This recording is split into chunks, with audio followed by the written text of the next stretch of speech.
బెంగళూరుకు చెందిన ఒక 30 ఏళ్ల యువకుడు సోషల్ మీడియా వేదికగా ఒక పోస్ట్‌ని చేశారు. అదేంటి అంటే, తాను, అతని భార్య కలిపి ఏటా రూ. 60,00,000 సంపాదిస్తున్నారు. అంటే నెలకి రూ. 2,00,000 దాకా సంపాదిస్తున్నారు.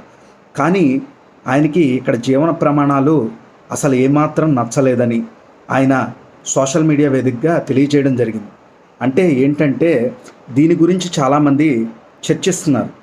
అదేంటి అంటే, ఇప్పుడు ప్రస్తుతం ఉన్న సిచ్యువేషన్లో ఆయనకి హరినాగు అనే ప్రాంతంలో నుంచి ఆయన బయలుదేరితే 3 కిలోమీటర్ల దూరం అన్నమాట అండి వాళ్ళ ఆఫీసు. అక్కడికి ప్రయాణం చేయడానికి ఆయనకి దాదాపుగా 40 నిమిషాలు సమయం పడుతుందంట. 40 నిమిషాలు సమయం పడుతుంది. మరియు సరైన వైద్యం, ఉచిత విద్య ఇటువంటివి లేవని ఆయన చాలా బాధపడుతున్నాడు. ఆయనకు వచ్చే ఆదాయంలో ఆ 60 లక్షల రూపాయల్లో 30 నుండి 40% వరకు ట్యాక్సుల రూపంలో ప్రభుత్వానికి చెల్లిస్తున్నారు. ఆ చెల్లించే ఆదాయాన్ని ఆయన ఏమంటున్నారు అంటే, అది ఆయన కట్టే ట్యాక్సు పొలిటీషియన్ల జోబుల్లోకి వెళ్తున్నాయా, లేకపోతే రోడ్లు ఇవన్నీ ఏమీ చాలా ఆయన ఎప్పుడు ఏదో ఒక కన్స్ట్రక్షన్ జరుగుతూ ఉంటుందంట ఆ కర్ణాటక ప్రాంతంలో. అక్కడ దానివల్ల ఆయన ఆఫీస్కి వెళ్ళేసరికి నీరసించిపోతున్నారంట. 40 నిమిషాలు జర్నీ చేసేసరికి, అంటే 3 కిలోమీటర్లకి ఒక ఊరు మారినట్టుగా ఉంది. ఇప్పుడు ఆయన ఏమంటున్నాడంటే, దేశంలో ఏదో ఒకటి చేద్దాం, దేశానికి ఉపయోగపడే విధంగా చేద్దామని భారతదేశంలో ఆయన ఉండిపోయారు.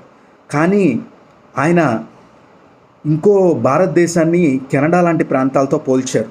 ఎందుకంటే అమెరికా, కెనడా కొన్ని ప్రాంతాల్లో ఉచిత విద్య, ఉచిత వైద్యం, ట్యాక్సులు అలాగే తీసుకున్నా సరే ఇవన్నీ ఉచితంగా ఉంటాయండి. ఆయన ఏంటంటే దాన్ని ప్రశ్నించారు, ఈ డబ్బులన్నీ పొలిటీషియన్స్ ఏం చేస్తున్నారు అని.